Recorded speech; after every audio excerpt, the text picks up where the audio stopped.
संपुटठानो पिष्टपछेदो भूकरल्यावो दक्षिणकरसो वामगहावो.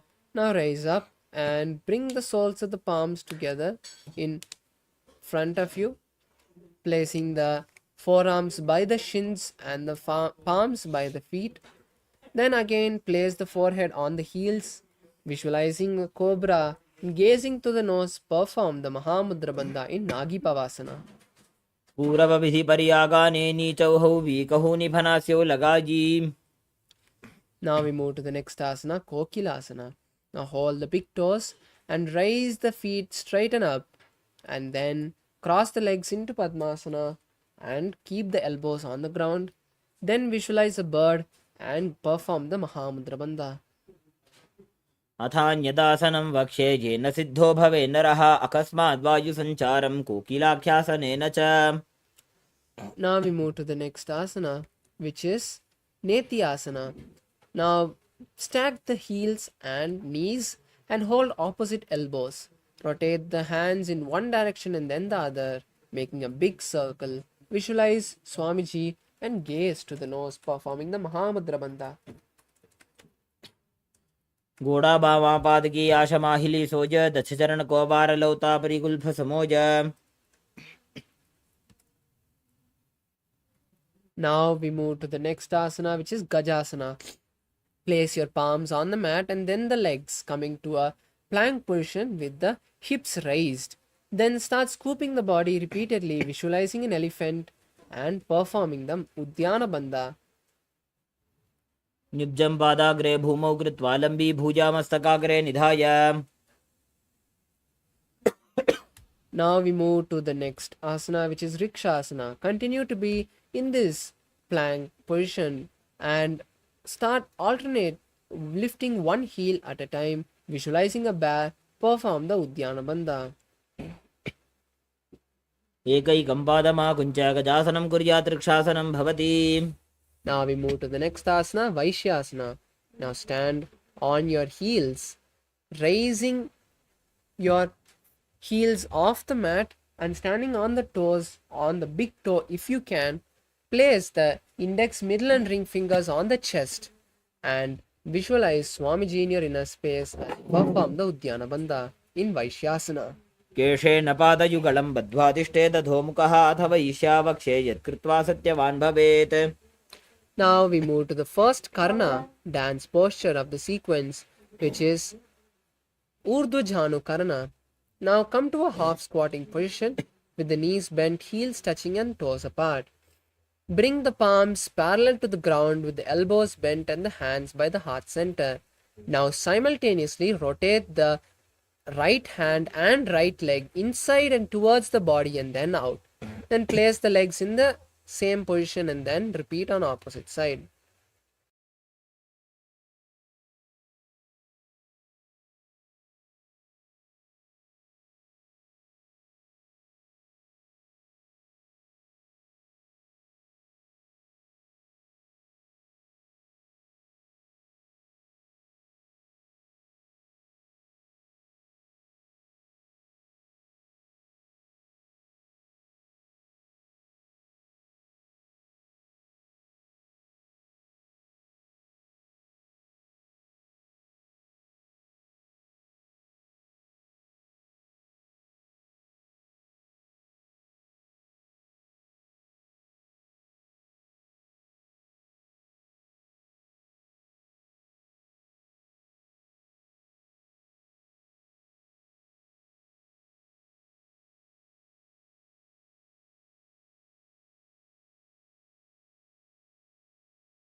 स्थित्वैकस्मिन् पादतले कराभ्यां वेष्टयेत्तनुम्. Now we move to the next asana, Natarajasana. As you pull one leg back and up, your right leg back and up with the right hand and stretch the left hand forward, keeping the finger in Bindu Mudra of the left hand fingers in Bindu Mudra. Visualize Lord Nataraja and perform the Moola Bandha. उत्तानपादं क्रौञ्चञ्च मरीचिं वीरभद्रकम्. Now we'll perform these asanas on the opposite side. Now, once again, let's perform Balalingasana. Now, interlace the fingers from the inside out and lift one knee to the chest, your left leg to the chest. Balancing, visualize holding a baby and perform the Mahamudra Bandha. एकं जानुरसि आलिङ्ग्य स्थातव्यं बाललिङ्गनं भवति.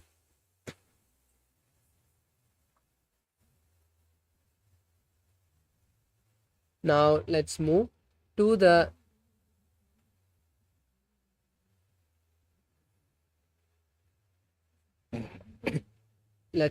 next asana, Padapidanasana. Now pull the left leg towards the buttocks and hold it with both the hands. Visualize Swamiji and perform the Mahamudra Bandha. स्थित्वैकस्मिन् पादतले कराभ्यां वेष्टयेत्तनुं पृष्ठे संस्थाप्य यत्तेन पादपीडनमासनम्. Now we'll perform Natarajasana on the opposite side as you pull the left leg with the left hand backwards and up and stretch the right hand forward, keeping the finger in Bindu Mudra, visualizing Lord Nataraja and performing the Mula Bandha. उत्तानपादं क्रौञ्चं च मरीचिं वीरभद्रकं नटराजं त्रिकोणं च सुप्ताङ्गुष्ठप्रसारणे. Now we move to Ardharechita Karna. Now stand tall with your legs in Arai and then bring the palms to the chest level once again. This time cross the right leg behind the left with the toes down and the heels raised. Now make a pendulum motion with the right hand and then place the hand on the nose after a few times. Then perform on the opposite side.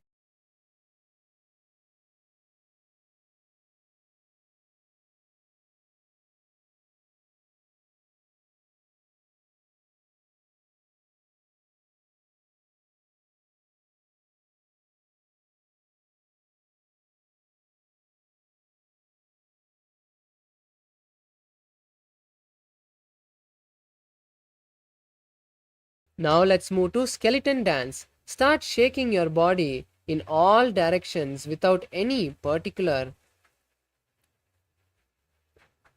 pattern. In the way you shake your body, visualize all your laziness leaving the system and Swamiji filling it.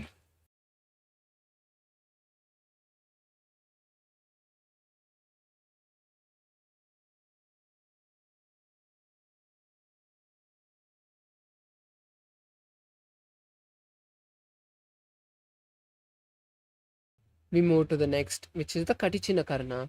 Once again, come to the half squatting position with the heels together and toes pointed out. Now, bring the palms above the head, crossing them by the wrist, and turn to the right side, opening the palms and hands to one side and then the other. Repeat this again and again on both sides.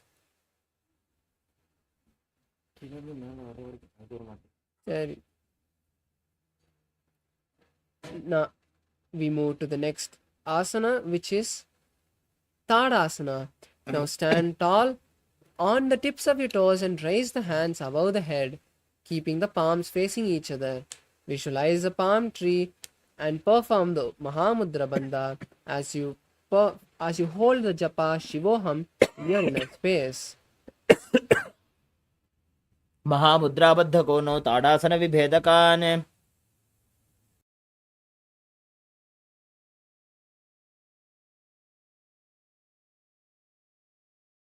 Now we move to the next asana, which is Uttanasana. Slowly lean down and forward as you place your hands by the feet with your head on the knees. Visualize Swamiji in your inner space and perform the Mahamudra Bandha. महामुद्राबद्धको नो ताडासनविभेदकान् विनोतानं सदा कुर्यादन्तर्वत्नीपतिप्रिया.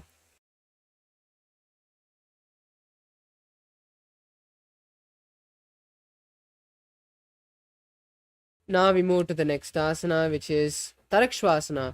Now come to a plank position and tuck the chin to the chest. Roll the chin from side to side and continue to perform the Samana Kumbhaka, visualizing Swamiji in your inner space.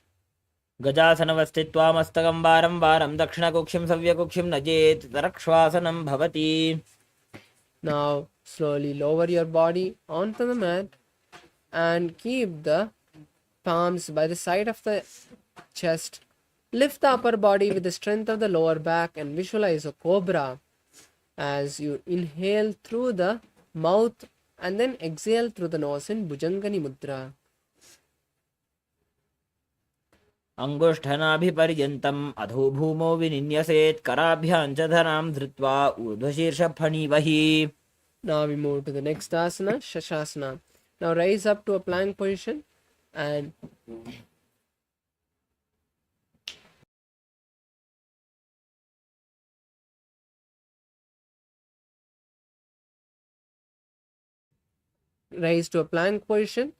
alternate bringing one knee to the chest again and again, visualizing Swamiji.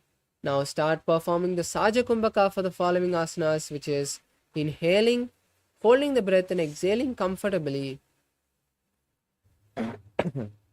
गजासन संस्थितो जानुद्वयमागुञ्च्य वारं वारं कर्तव्यं शशासनं भवति. Now we move to Ratasana. Place one foot between the palms alternatively and visualize a chariot. गजासन संस्थितो एकैकं पादं पुरोमार्गेण भ्रामयित्वा कर्तव्यं रथासनं भवति. Now we move to the next asana, Virabhadrasana. Now keep one foot forward and the other foot back. Then bend the forward leg's knee by 90 degrees and the back leg's foot keep it sideways. Raise the hands above the head and keep them facing forward. As you visualize Lord Virabhadra, gaze to the third eye and perform the Udyana Bandha. वासिष्ठमथ कौण्डिन्यम् ऊर्ध्वकुक्कुटमेव च अष्टावक्रमथोत्तानं मयूरं सेतुबन्धनम्. Now we move to the next asana, which is Virabhadrasana on the opposite side. Now switch the position of the feet, turning to the opposite direction, and again bend the front knee in the 90-degree angle, raise the hands above the head, visualize Lord Virabhadra and perform the Udyana Bandha. वासिष्ठमथ कौण्डिन्यम् ऊर्ध्वकुक्कुटमेव च अष्टावक्रमथोत्तानं मयूरं सेतुबन्धनम्. Now we move to Vrikshasana.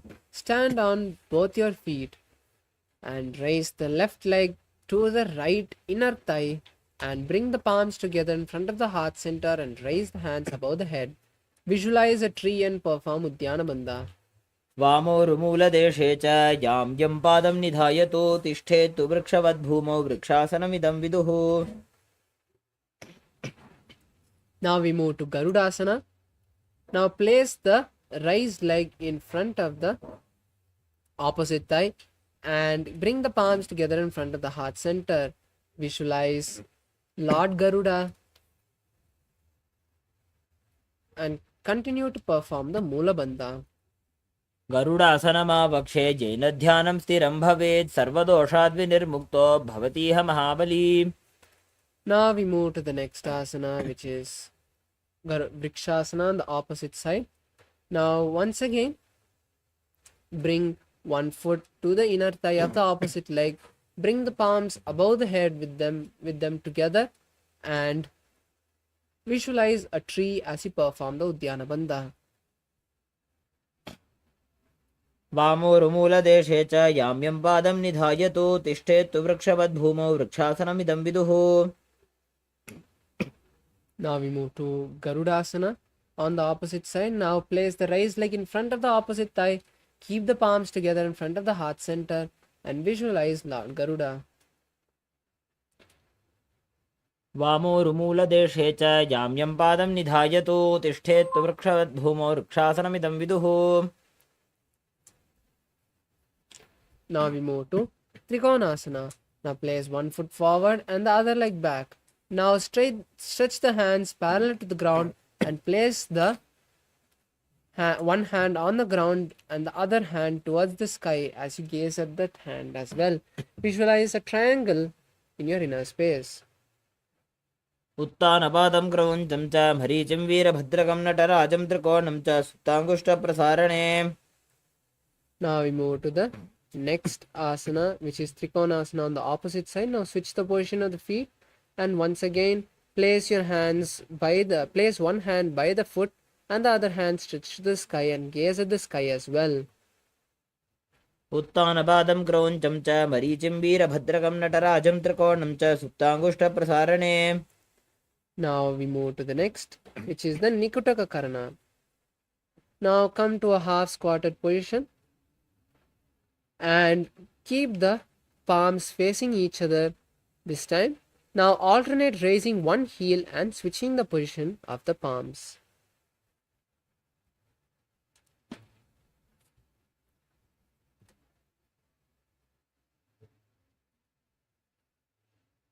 Now we move to the next asana, which is Angushtasana. Now come to a half squatting position and keep the palms together in front of the heart center. And visualize Swamiji in your inner space. Start performing the Brahmari Kumbhaka, which is inhaling and exhaling like a bee. Hold the japa Sadashivoham in your inner space. कबन्धासनमित्याहुः गोरक्षासनमेव च अङ्गुष्ठमुष्टिकं ज्ञेयं ब्रह्मप्रासादितं तथा. Now we move to the next asana, which is Saurasana. Now stretch one foot forward and keep the hands by the side of your body with the palms facing forward. Visualize Swamiji in your inner space. प्रसार्यैकं पादतलं संस्थाप्य त्वेकपादकम्. Now we move to Vidhunanasana. Now hold the stretched leg with the respective hand and the back leg with the respective hand. Place the forehead on the knee if you can and visualize Swamiji in your inner space. Try performing the Mula Bandha. गुल्फस्थितो पादमेकं प्रसार्य तत्पादाग्रं संस्पृश्य तत्करेण. Now we move to the next asana, which is Saurasana on the opposite side. Now stretch one leg forward and keep the hands by the side again and visualize Swamiji as you perform the Mula Bandha. प्रसार्यैकं पादतलं संस्थाप्य त्वेकपादकम्. Now we move to Vidhunanasana. Now keep the hold the leg, stretched leg with one hand and the back leg with the respective hand and lean down, placing the forehead on the stretched knee. Visualize Swamiji and perform Mula Bandha. गुल्फस्थितो पादमेकं प्रसार्य तत्पादाग्रं संस्पृश्य तत्करेण.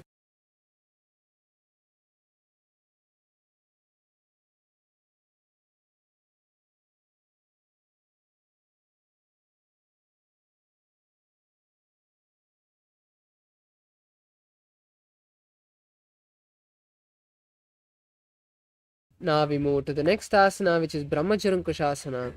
Now keep your knees together, your heels together and knees apart.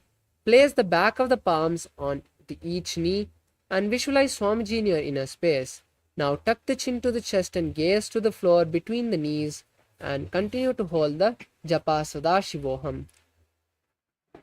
Dogu फणा पाणी होए वैसे AD दो गुदा निवैसे कोरपक दल्या की माहिली आयस माहे राशे मिली.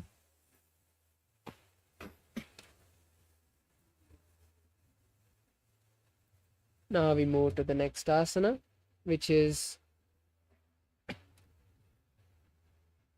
Kapilasana. Now place the knees on the mat and the palms on the respective knee.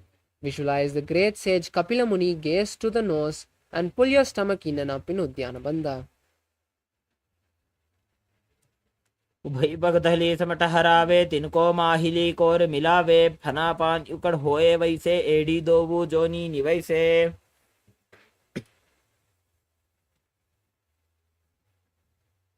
Now we move to the next asana, which is Bhadra Gorakasana. Stay seated in the same position as you just switch the gaze to the third eye and change your visualization to Swamiji. दोवो पगधली संपुट करे कोरवारली भूपरि धरे कोरवारली राखे ऐसे तापरि मूल द्वार टिकी बैसे. Now we move to the next asana, which is Suryasana. Now bring the soles of the feet together and raise the knees off the mat. Bring the base of the palm together and the little and thumbs together. Then raise the hands above the head and gaze to the gap of the palms as you visualize Lord Surya and perform the Uddiyana Bandha. एड़ी दो गुदा तरियाणे फना पानी बैठक पुनिठाने गोड़ा जंघ अधर करी रहे आड़े वाम इसी विधि गहे.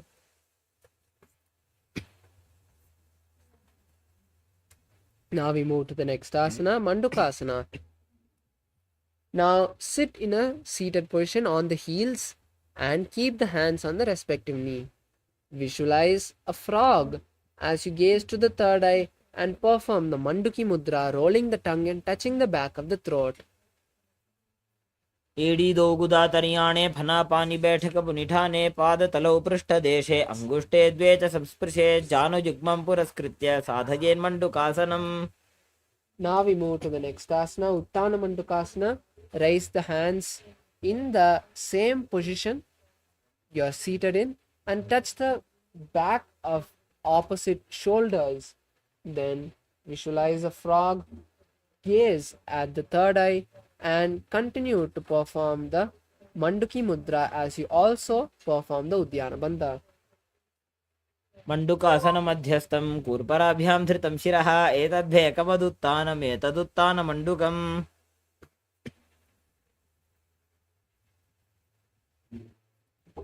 Now we move to the next asana, which is Simhasana. Now cross your ankles and keep your hands on the knees. Now lean forward, stick your tongue out and exhale forcefully like a lion in Simhasana, visualizing a lion and gazing to the nose.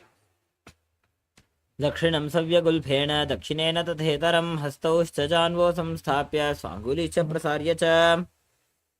Now we move to the next asana, which is Bhadrasana. Now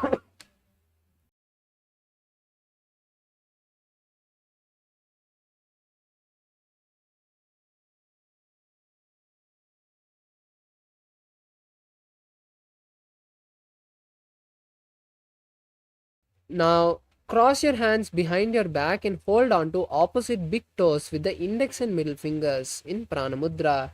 Gaze to your nose and visualize Swamiji as you tuck your chin in Jalandhara Bandha. गुल्भौ च वृषणस्याधो व्युत्क्रमेण समाहितः पादाङ्गुष्टौ कराभ्यां च धृत्वा च पृष्ठदेशतः. Now we move to the next asana, which is Kakabusandi asana. Now bring the soles of the feet together flat on the mat, and from the inside wrap the knees and interlace the fingers behind the back. Visualize a crow and gaze to the nose. प्रथमे वेसक उकटठाने दोबू हाथ पकवी च आने.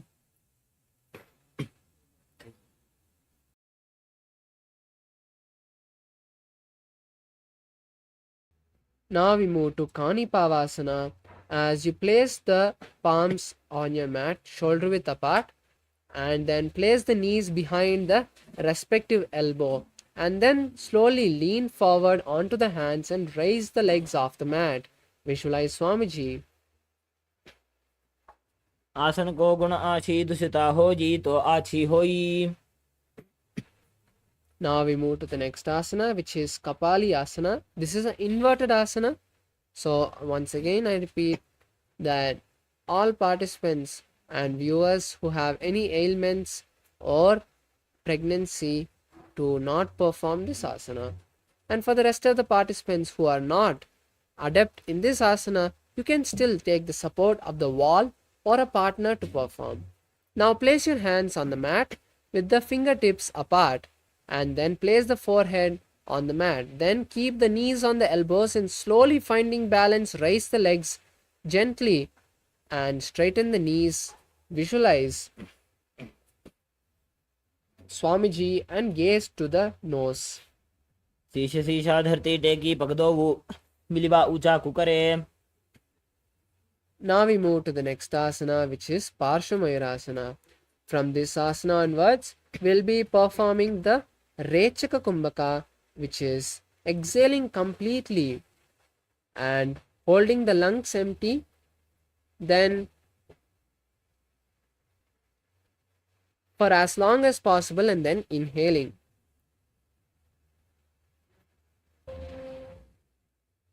Now, with that being said, let's move into the Parshamayurasana itself. Now, in a squatting position, place your hands on one side of the body, aligning the elbows with the knees and hips.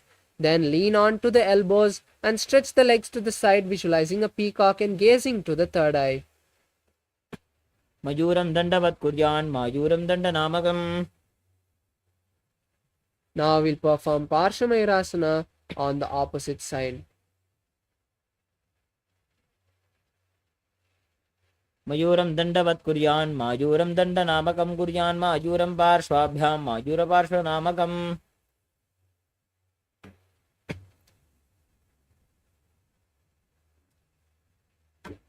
Now we move to the next asana, Bhairaganathasana. Now in a plank position, place one foot between the gaps of the palms. And then visualize Lord Kalabhairava pushing the hips forward and keeping the knees off the mat. Visualize Kalabhairava and gaze to the third eye. Asana ko gunapiti jayi. Now we perform Bhairaganathasana on the opposite side, keeping the other leg in between of the palms. Asana ko gunapiti jayi. Now we move to Unmukapitasana. Now place the forearms on the mat and keep the hips raised up.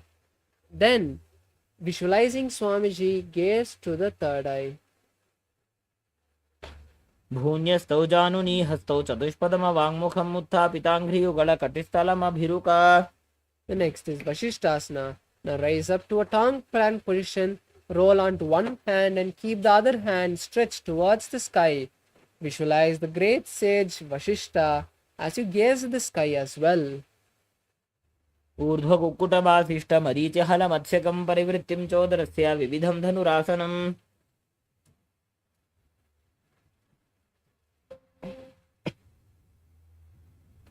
Now we move to the next asana, which is Vashishtasana on the opposite side. Now, keeping the other hand on the mat and raising the other hand to the sky, gazing at the sky as well, visualize the great sage Vashishta. ऊर्ध्व कुक्कुटवासिष्ठ मरीचिहल मत्स्यकं परिवृत्तिं चोदरस्य विविधं धनुरासनम्.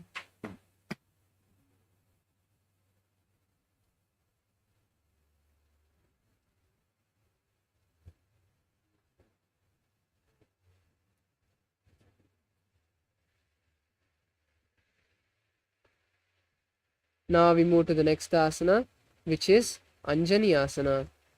Now be in a seated position with the legs stretched forward.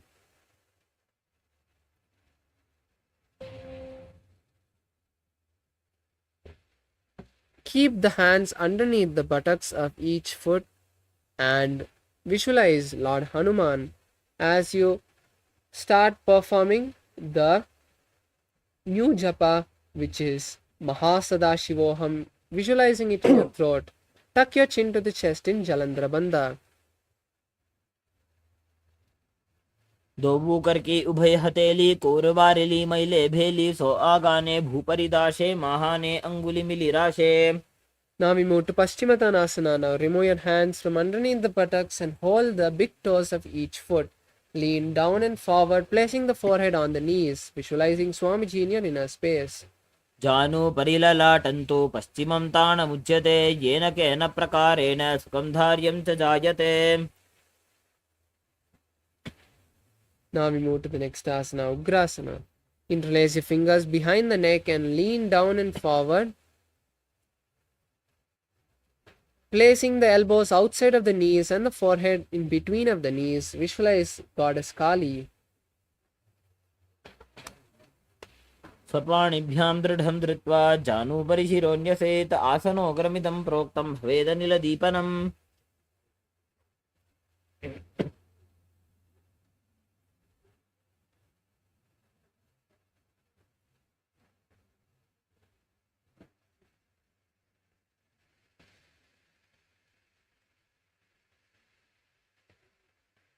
Now we move to the next asana, which is Marichi asana.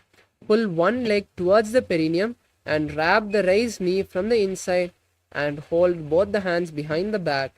Visualize the great sage Marichi and place your forehead on the stretched knee. उत्तानपादं क्रौञ्चं च मरीचिं वीरभद्रकं नटराजं त्रिकोणं च सुप्ताङ्गुष्ठप्रसारणे. We move to the next asana, Mahamudrasana. Place the raised knee back on the mat and hold the stretched leg with both your hands, placing the forehead on the knee. Visualize Swamiji and gaze to the nose. महामुद्रां प्रवक्ष्यामि तन्त्रेऽस्मिन् मम वल्लभे यां प्राप्य सिद्धासिद्धिं च कपिलाद्याः पुरागताः. Now we move to next Marichi asana on the opposite side. Now raise up, pull the opposite leg to the perineum, wrap the leg from the inside, hold both the hands behind the back, place the forehead on the stretched knee and visualize the great sage Marichya.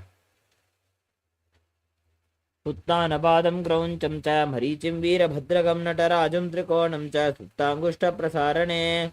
Now raise up, place the raised knee on the mat, hold the stretched leg with both your hands and place the forehead on the knee. Visualize Swamiji and gaze to the nose. Perform Mahamudra Bandha. महामुद्रां प्रवक्ष्यामि तन्त्रेऽस्मिन् मम वल्लभे यां प्राप्य सिद्धासिद्धिं च कपिलाद्याः पुरागताः. Now we move to Bhadrasana 2. Now bring the soles of the feet together and keep the hands on the respective foot. Visualize Swamiji, gaze to the third eye. Continue to perform the Rechaka Kumbhaka and hold the japa Mahasadashivoham. महामुद्रां प्रवक्ष्यामि तन्त्रेऽस्मिन् मम वल्लभे गुल्भौतवृषणस्याधः सीवन्त्याः पार्श्वयोः क्षिपेत्. Next asana is Gwalipavasana. Place your hands on the knees of each foot and visualize Swamiji in your inner space. Gaze to the nose and tuck the chin to the chest in Jalandhara Bandha. पूर्व चरपट चौक कख्यो सोजी वाही विधि जो कीजे सोजी जामे AD भिन्न जराशे अंगुल 8 अंतरो राशे. Now we move to the next asana, which is Joni asana. Now bring the soles of the feet to perineum. Hold the feet with each hand, placing the elbow on the mat. Then place the forehead on the ground and visualize the Yoni Mandala gazing to the nose. दोवू पगदली संबुड करे AD made के ढिंग दरे अर्ध हाथ को अंतरराशे लिलाट पगदलियां परदाशे.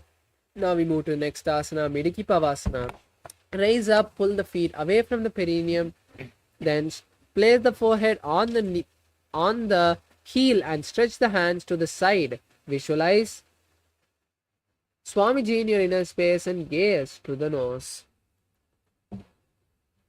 पूरव विधि परिपगधली संपूर्ण शोल एडी मिली राशे. The next asana is Siddha Samadhi asana. Now place the soles of the feet close to the perineum and insert the hands underneath the shins and then place the forehead on the floor. Then visualize Lord Surya and gaze to the nose. दोवू पगदली संबुड करे सोले मेढ आगा मेधरे. Now we move to Chiniki Pavasana. Raise up and open the feet like a book with each hand and place the elbows on the knees. Visualize Swamiji and gaze to the nose. दोवू पगा की AD धरती मगिवा मेढ लगावे. Now we move to the next asana,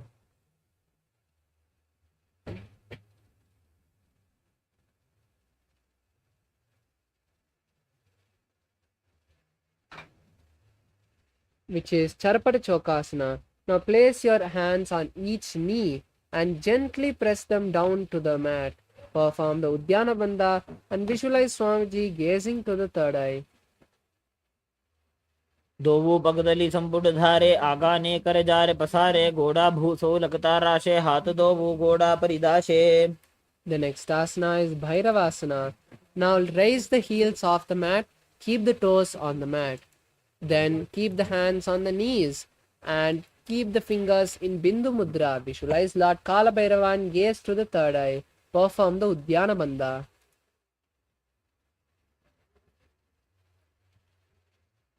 गुल्फौ सम्पीड्य चान्योन्यं व्युत्क्रमेणोत्थितं शनैः जान्वोः पार्श्वगतौ हस्तौ दण्डवद्भैरवासनम्.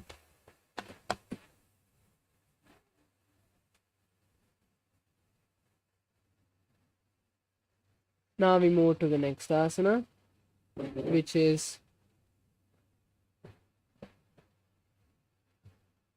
Samanasana. Now sit with one foot by the perineum and raise the other foot to the chest with both the hands. Place the legs on the shoulders and visualize Swamiji in your inner space as you gaze to the third eye. समानासनमावक्षे सिद्धमन्त्रादिसाधनात्. Now we move to Apanasana. Place the raised leg on the respective shoulder and stretch the other leg forward. Keep the hands by the side for balance. Visualize Swamiji and gaze to the third eye. Continue to perform the Rechaka Kumbhaka. केवलं पादमेकं च स्कन्धे चारोप्य यत्ततः एकपादेन गगने तिष्ठेत दण्डवत् प्रभो. Now we move to the next asana, which is Samanasana, once again on the opposite side. Now place the opposite foot by the perineum and raise the other foot to the chest. Hold it with both the hands and visualize Swamiji. Gaze to the third eye. समानासनमावक्षे सिद्धमन्त्रादिसाधनात्. Now we move to the next asana, which is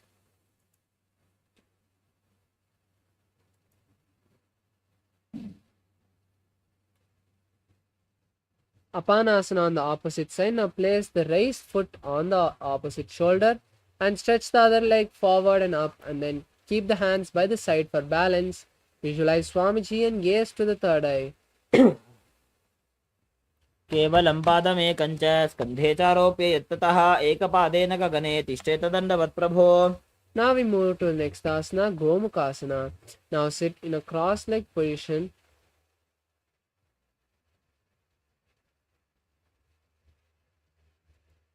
and keeping the legs over each other, stacking the knees. Place both the palms interlaced on top of the top knee and visualize the cow as you gaze to the nose. Start performing the Sitkari Kumbhaka, which is inhaling through the clenched teeth and keeping the tongue touching the tip of the teeth. Gaze to the nose and perform and hold the new japa Om Nithyanandoham in your throat center. सव्ये दक्षिणगुल्फं तु पृष्ठपार्श्वे नियोजयेत् दक्षिणेऽपि तथा सव्यं गोमुखं गोमुखं यथा. Now we move to the next asana, which is Anusuyasana.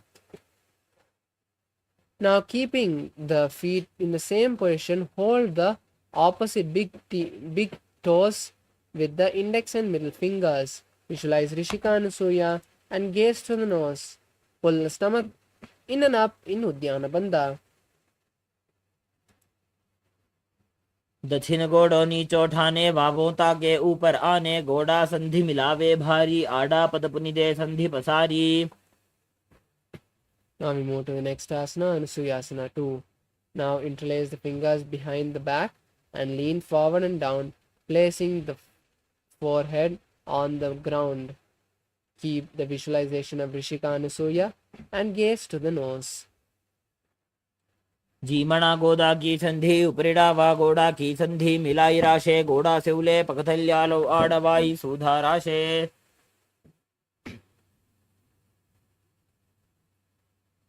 Now we move to the next asana, Anusuya Garudasana.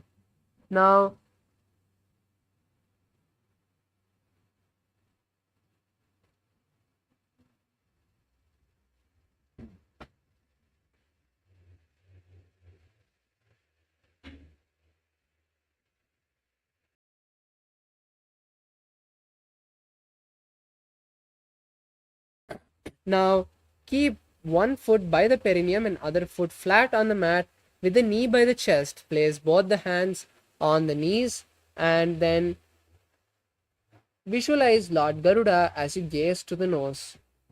दावोपगमोडी एडी माहिलो गुल्फमूल द्वारनी चैदे. Now we move to the next asana, Naradasana. Now sit on the heel touching the perineum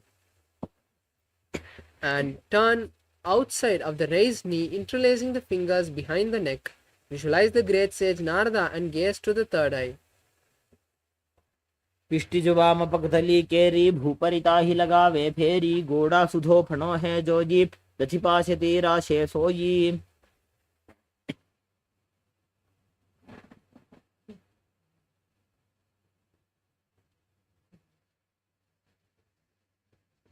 Now we move to the next asana, Matsya Pitakasana. Place the foot you're sitting on the opposite thigh, and then keeping the raised knee, hold the raised knee with one hand, and with the other hand hold the big toe of the raised knee. Visualize Matsya, the fish avatar of Lord Vishnu, and gaze to the nose. वामेन वामाङ्गुष्ठन्तु गृहीतं मत्स्यपीठकं योनि वामेन सम्पीड्य मेढ्रादुपरि दक्षिणम्. Now we move to the next asana, Gomukhasana, on the opposite side. Now, once again stack the knees and keep the feet on top of each other. Interlace the fingers and place them on the top knee. Visualize a cow and gaze to the nose. सव्ये दक्षिणगुल्फं तु पृष्ठपार्श्वे नियोजये दक्षिणेऽपि तथा सव्यं गोमुखं गोमुखं यथा. Now we move to next asana, Garudasana.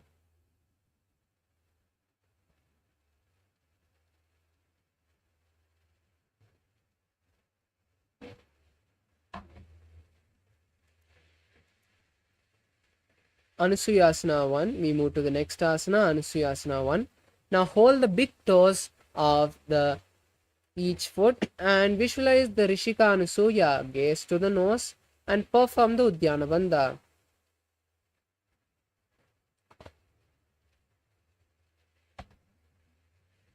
दक्षिण गोड़ो नीचो ठाने बाबों ताके ऊपर आने गोड़ा संधि मिलावे भारी आड़ा पदपुनि दे संधि पसारी. Now we move to the next asana, Anusuyasana 2. Now lean forward and down, placing your nose on the ground. Interlace the fingers behind the back and visualize Rishika Anusuya. Perform the Mula Bandha and gaze to the nose. जीमणा गोदा की संधि उपरिड़ा वा गोड़ा की संधि मिलाई राशे गोड़ा स्योले पगदल्यालो आडवाई सुधा राशे. Now we move to the next asana, Garudasana 2. Now raise up, place one foot by the perineum, then place the other foot flat with the knee by the chest, interlacing, keeping the each hand on the respective knee. Visualize Lord Garuda and gaze to the nose. दावोपकमोडी एडी माहिलौगुल्भमूलद्वारणी चैदे. Now we move to the next asana, Naradasana. Now sit on the heel, touching the perineum, and turn outside of the raised knee, interlacing the fingers behind the neck. Visualize Lord Garuda and gaze to the nose.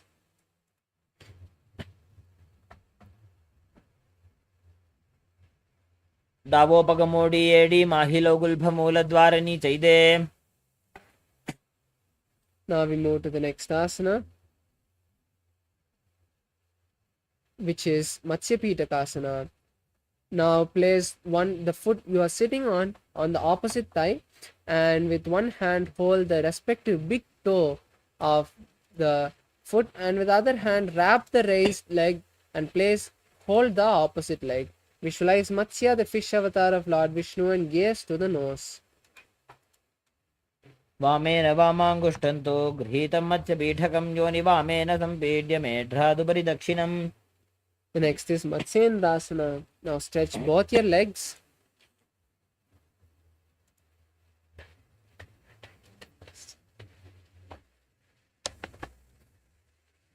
Now keep your right leg on the left thigh and then bend your left leg. Then turn outside of the left leg, keeping the right hand on the neck and the elbow on the left knee. Keep the left hand on the ground and visualize the great sage Matsyendranatha as you gaze to the third eye. उदरं पश्चिमाभासं कृत्वा तिष्ठति यत्ततः नम्राङ्गं वामपादं हि दक्षजानुपरिन्यसेत्. Now we move to next asana, Kubhasana. Now stretch the right hand to the left foot and place the left hand on the left ear. Visualize a camel and gaze to the nose. आसन को गुण झोलो जाए. Next is Matsyendrasana 2. Now place the hand back on the mat and visualize Matsyendranatha once again and gaze to the third eye. मत्स्येन्द्रपीठं जठरप्रदीप्तिं प्रचण्डरुक्मण्डलखण्डनास्त्रम्.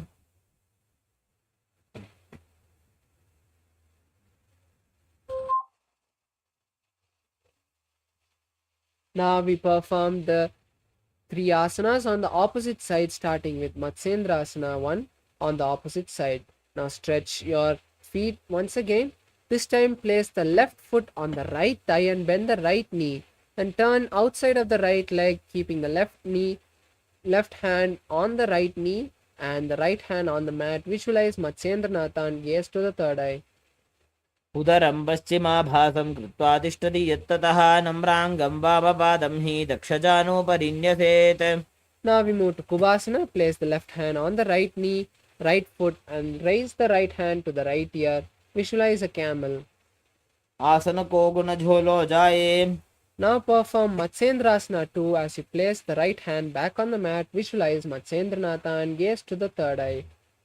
मत्स्येन्द्रपीठं जठरप्रदीप्तिं प्रचण्डरुक्मण्डलखण्डनास्त्रम्. अभ्यासतः kundalini प्रबोधं दण्डस्थिरत्वं हि ददाति पुंसाम्. Now we move to Padmasana as you keep your feet on opposite thighs. Visualize Lord Paramashiva and perform the Mahamudra Manda. Gaze to the nose. आसनं द्विविधं प्रोक्तं पद्मं वज्रासनं तथा ऊर्ध्वोरुपरि चेद्धत्ते उभे पादतले यथा.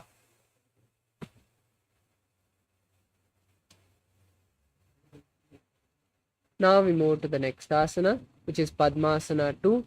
Now cross your hands and hold opposite feet. Visualize Goddess Parvati in your inner space and gaze to the nose. Perform Mula Bandha.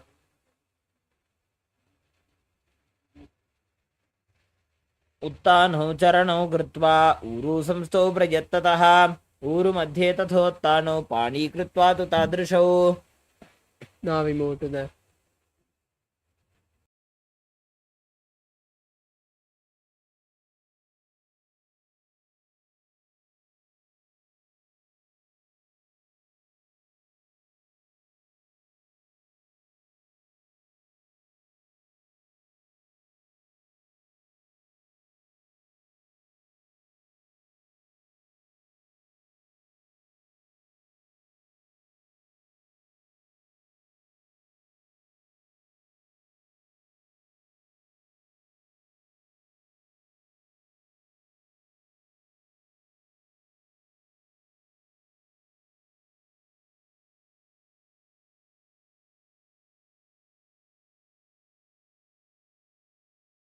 Now we move to the next asana, Padmasana 2, as you sit with your hands crossed on opposite feet.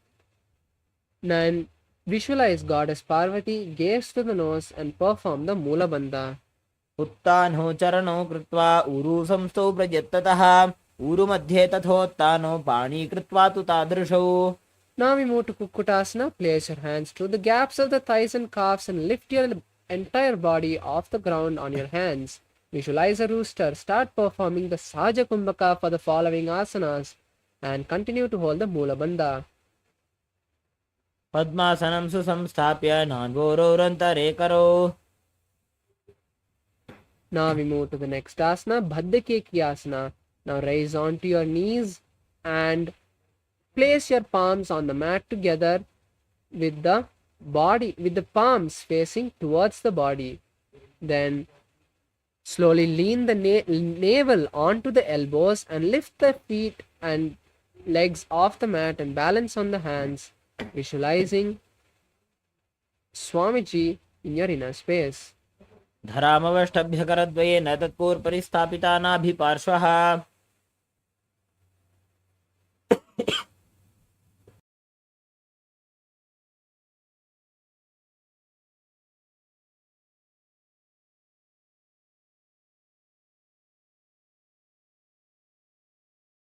Now we move to Mayurasana.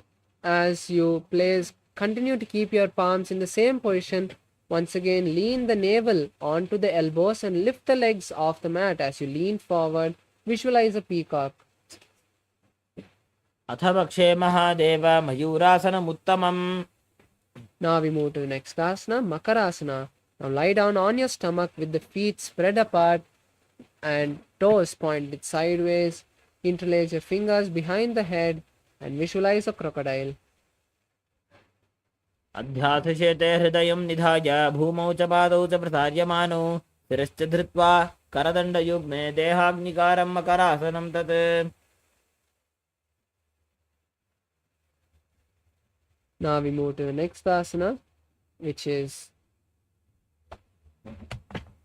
Shalabhasana. Now bring the hands to the side of the chest and bring the feet together. Lift the legs off the mat and visualize a locust. अध्यासशेते करयुग्मवक्षो भूमिमवष्टभ्य करयो स्थलाभ्यां पादौ च शून्ये च वितस्ति चोर्ध्वं वदन्ति पीठं शलभं मुनीन्द्राः.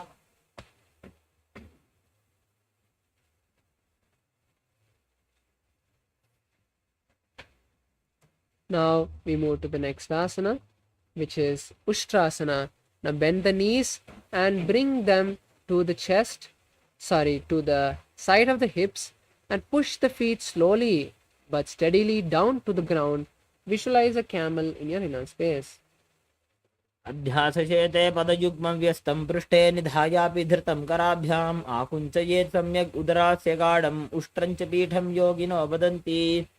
The next asana is Dhanurasana. Now continue to hold the feet and raise the hips and upper body simultaneously, bending the back like a bow. Visualize a bow and gaze to the third eye. Continue to perform Mula Bandha.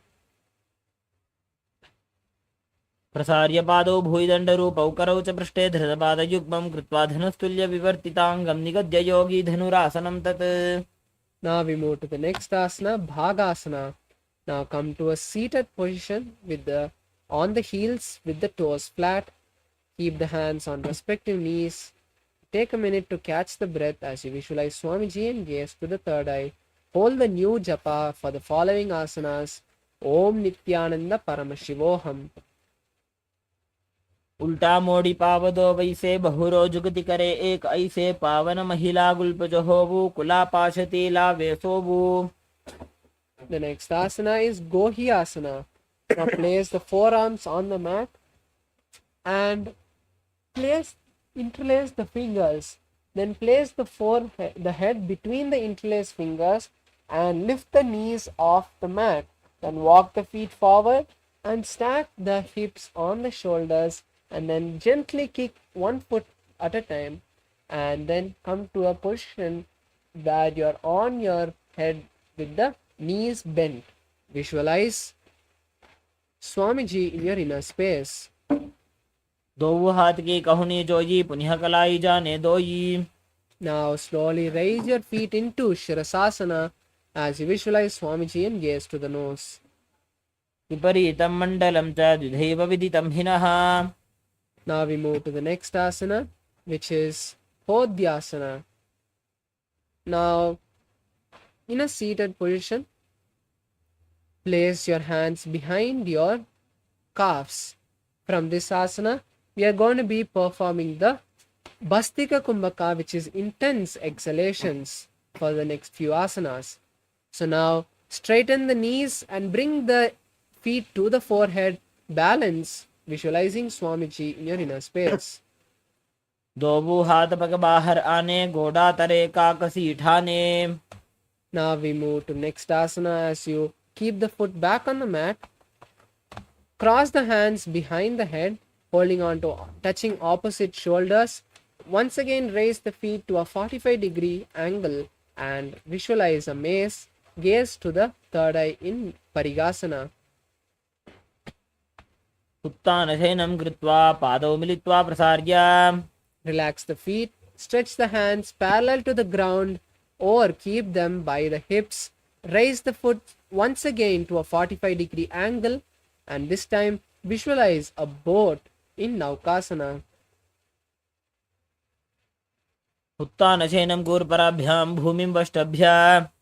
Now relax as we move, keeping the soles of the feet together and bringing the soles of the feet to the chest. Then visualize Lord Rudra and gaze to the nose. उत्तानशयनं गूर्पराभ्यां भूमिं वष्टभ्य. Now lie on your back with the knees bent and the soles of the feet flat. Then lift the hips up as much as you can and visualize Swamiji gaze to the nose. ऊर्ध्वे च जानुनी कृत्वा शवित्वोर्ध्वमुखं तथा उत्थाप्य हस्तौ तिष्ठेत्तु पीठ उन्मुखनामके. Now lie down, completely relaxing the body.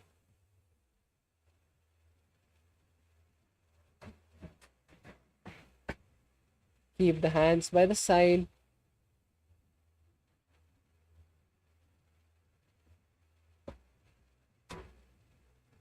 Visualize Swamiji intensely awakening your Kundalini in Shakti Chalana Mudra and completely unclutch from all the thoughts and your body in Shavasana. उत्तानं शववद्भूमौ शयनं तु शवासनं शवासनं श्रान्तिहरं चित्तविश्रान्तिकारणम्.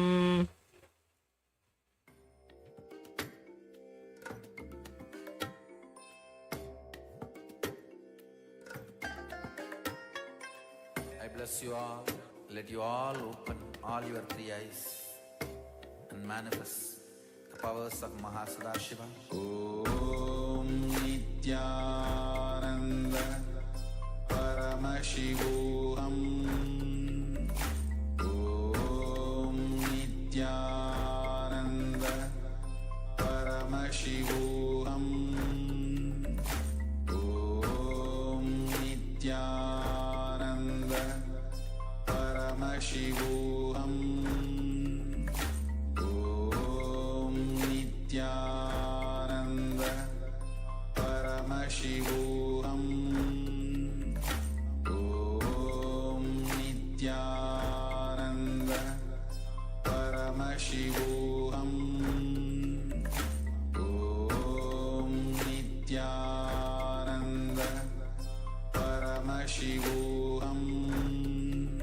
Om Nithyananda Paramashivoham. Om Nithyananda Paramashivoham.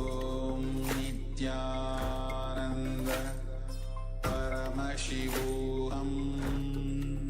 Om Nithyananda Paramashivoham. Om Nithyananda Paramashivoham. Om Nithyananda Paramashivoham. Om Nithyananda